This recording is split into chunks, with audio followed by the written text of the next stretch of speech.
Yo definiría el análisis que estoy por hacer, o lo marcaría en dos etapas muy importantes. La etapa de la ignorancia y la etapa de la desinformación. Pueden ser muy parecidas, pero son muy diferentes. Y empecemos con la etapa de la desinformación. Esta etapa podríamos describirla que es desde el porfiriato y la revolución hasta más o menos el inicio del gobierno de Gustavo Díaz Ordaz. Y es que en este periodo de cambio, en esta transición de poco más de 50 años, nos dimos cuenta que no importaba si era un dictador, o si eran los caudillos, o si eran los licenciados, a nuestro país le faltaba algo.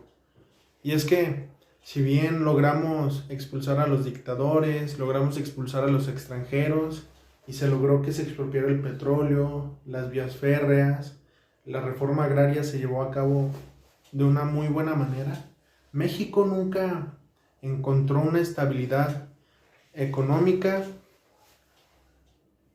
educativa, cultural, científica ni social. Y es que existía una división muy marcada. Y es que la gente que en su momento fue rica en el momento del porfiriato y los gobiernos posteriores, seguía siendo rica y sus privilegios nunca disminuyeron, mientras que la gente que era pobre se quedó pobre.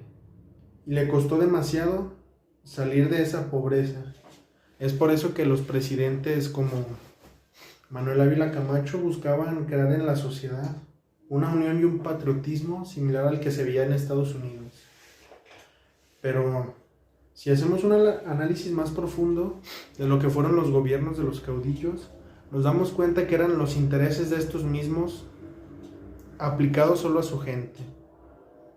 La gente del norte veía por la gente del norte, la gente del sur veía por la gente del sur, la gente del centro veía por la gente del centro. Esto también provocó una guerra entre regiones, donde los regios se creían que eran los más grandes. La gente del Bajío y sus alrededores se creían que eran los mejores. Pero ¿qué pasó con el sur? Al sur lo descuidamos. Fueron los primeros caudillos en caer y fueron los que se vieron más afectados. Nuestros gobiernos nunca supieron cómo arreglar de una manera eficiente lo que a la sociedad le hacía falta. Si bien estábamos contentos, había trabajo, algo faltaba y algo va a faltar. Y es que la gente, después de esa época oscura donde había falta de información, donde la libertad de expresión era muy complicada y se le negaba a cualquiera que hablara mal de los políticos, esto obviamente da una ventaja para controlar la información. Pero a los pasos grandes de la democratización aquí en México también nosotros como pueblo no supimos apreciar qué era lo que necesitábamos. Es por eso que el PRI, el PRN y bueno, con el nombre que querramos definir a este partido camaleónico que tenemos, la gente tenía la esperanza de que ellos nos iban a cambiar, pero nunca tuvimos la esperanza de que nosotros lo podríamos lograr.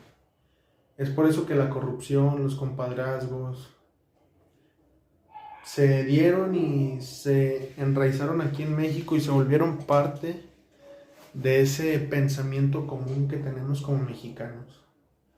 Los políticos que hemos tenido como presidentes, si bien no han tenido la intención de dejar a un país pobre, no han sabido manejar a un país rico.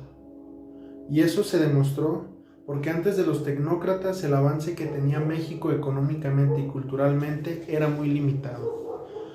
Con Salinas de Gortari, Miguel de la Madrid y Zedillo, nos dimos cuenta que crecer era, si bien no era sencillo, era algo que podríamos manejar con las condiciones adecuadas que podríamos generar aquí en México. Es muy difícil decir que nuestros presidentes buscaron afectar directamente al país, porque a cada uno le tocó vivir una situación distinta, un contexto social distinto. Y si bien no han sido los mejores presidentes que que podríamos tener, se podría decir que fueron los presidentes que necesitamos para el México que hemos sido y para el México que fuimos.